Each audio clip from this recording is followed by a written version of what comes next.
Saudara-saudara sekalian, bagi teman-teman semuanya yang ingin menyuarakan perlawanan terhadap makar komunis, apakah itu underground komunis, silahkan berorasi di mobil ini. Mobil ini terbuka untuk orasi perlawanan terhadap komunis, karena semuanya yang hadir di sini pasti bukanlah komunis, karena yang hadir di sini adalah bahkan pokok perlawanan terhadap komunis. Baik itu bapak-bapak polisi, ibu-ibu polisi, bapak TNI, saya yakin sepakat semuanya bahwa komunis harus hilang.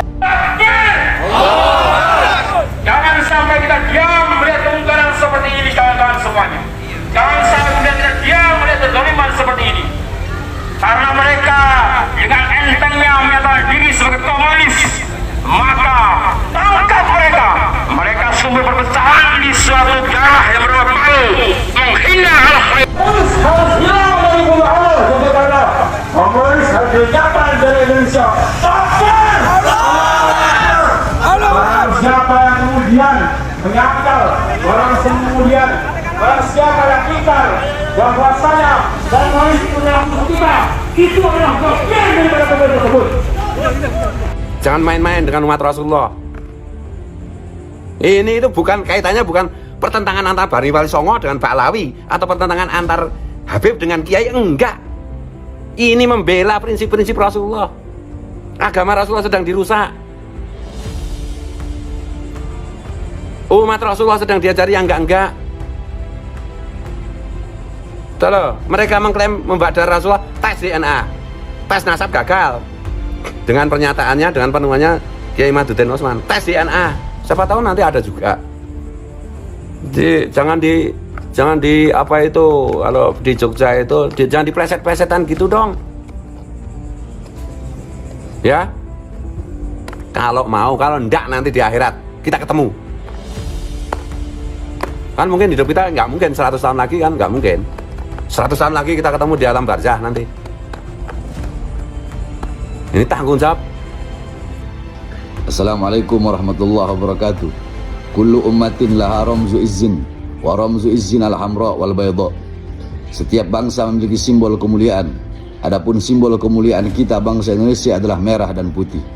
Itu adalah syair dan kata-kata daripada guru tua Al-Habib Idrus bin Salim Al-Jufri, pendiri Al-Khairat yang tersebar di sebagian wilayah Indonesia Timur yang berpusat di Palu, Sulawesi Tengah, tokoh pendidikan. Yang mana beliau kemarin telah dihina oleh Fuad Pleret dengan kata-kata yang tidak pantas. Maka kami sebagai Abnul Khairat menyampaikan dan menyerukan kepada pihak kepolisian serta aparat penegak hukum untuk segera memproses hukum Fuad Pleret. Jikalau aparat kepolisian penegak hukum membiarkan Fuad Pleret, maka jangan salahkan kami, masyarakat Indonesia Timur akan mengambil tindakan tegas kepada Fuad Pleret. Sekian, wassalamualaikum warahmatullahi wabarakatuh. Nama Fuad Riyadi alias Fuad Pleret sempat mencuri perhatian atas dugaan penghinaan terhadap Habib Idrus bin Salim Al-Jufri alias Guru Tua. Fuad Pleret sempat melontarkan ucapan pengkhianat dan monyet untuk Guru Tua dalam sebuah perbincangan atau diskusi melalui tayangan channel YouTube pribadinya. Semua pribumi yang benar-benar backup, percaya penuh bahwa Presiden Prabowo benar-benar menjadi imam kita dengan maksud-maksud, segala maksud dan tujuan baiknya. Tapi kalau terus-menerus disakiti, saya khawatir persepsi publik yang dibuat negatif oleh kelompok oposisi maupun kepentingan-kepentingan luar negeri itu lama-lama dipercaya oleh putra-putri bangsa Nusantara, oleh pribumi, karena sikap-sikap konyol, tindakan-tindakan konyol yang menyakiti pribumi, termasuk diantaranya mengusulkan si siapa itu tadi, monyet satu itu, si Idrus bin Salim,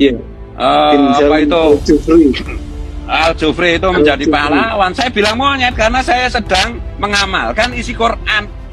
Pengkhianat itu disebut monyet. Kunu kirodatan khosiin, jelas kan? Diskusi Fuad seolah-olah terbantahkan setelah Kementerian Hukum RI mengutarakan bahwa Guru Tua selaku pendiri Al-Khairat memiliki status sebagai warga negara Indonesia. Guru Tua sudah diakui negara, maka dari itu status kewarganegaraannya tidak perlu dipertanyakan lagi. Sebelumnya, Fuad Pleret sempat mengukit status kewarganegaraan Guru Tua yang membuat gempar dan viral di media sosial. Dalam diskusi tersebut, Fuad Pleret mempertanyakan apakah pendiri Al Khairat itu layak dianggap pahlawan nasional. Namun begitu, ucapan Fuad Pleret banyak melukai umat muslim di wilayah timur Indonesia karena peran guru tua dalam penyebaran agama di Indonesia Timur sangat besar. Masyarakat Indonesia Timur menyayangkan atas ucapan yang tidak pantas dilontarkan oleh Fuad karena hanya menimbulkan kegaduhan dan memecah belah persatuan umat. Yang kalian sebut-sebut Tarim kota wali, kota suci itu kota tai. Kalau memang kota suci, di mana di sana semua orang berdoa pasti mustajab, ya balik ke sana, nggak usah di sini. Makan di sini, minum di sini, cari duit, nipu pribumi di sini. Di sana lah kembalilah jadi penggembala kambing, jadi tukang jualan kurma, tukang jualan sajadah. Kalau Nikita Mirzani ya bilangnya tukang jualan minyak, nyong-nyong, ya. Jangan di sini, jangan berlagak lah. Jangan sok-sokan mau bikin rusak. Kan agendanya satu aja, mau bikin khilafah kan. Kemarin sampean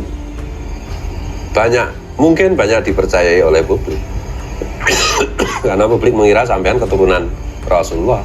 Nah sekarang terbukti dari perspektif manapun sampean tuh mustahil keturunan Rasulullah. Sementara Fuad sendiri mengklarifikasi karena berkaitan dengan status kewarganegaraan guru tua dipertanyakan, sehingga usulan pahlawan nasional tertunda dari 2006. Fuad mengibaratkan usulan tersebut sebagai akal-akalan orang Yahudi saat pengambilan salah satu redaksi dari dalil Al-Quran. Terbaru, meskipun Fuad Pleret sudah mengklarifikasi dan meminta maaf, namun kasus tersebut tidak berhenti begitu saja. Perkara masih mendapatkan pertentangan dari berbagai pihak. Satu, dalam pikiran saya ketika mengetahui bahwa guru tua yang sudah diusulkan sebagai pahlawan nasional sejak tahun 2006 namun selalu ditunda karena tidak adanya data dan dokumen tertulis perjuangan fisik guru tua seperti yang disampaikan M. Alvan Alfian, tim peneliti pengkaji gelar pusat atau TP2GP. Kemudian status kewarganegaraan yang bersangkutan juga tidak memenuhi syarat. Kemudian saya membaca berita bahwa Menteri Sosial Gus Ipul menyatakan bahwa semangat pengangkatan pahlawan nasional kali ini adalah mikul dhuwur mendem jero, semangat merangkul. Saya curiga bahwa walaupun tidak memenuhi syarat, baik dari sisi warga negara dan dokumen tertulis perjuangan fisik akan tetap diangkat sebagai pahlawan nasional.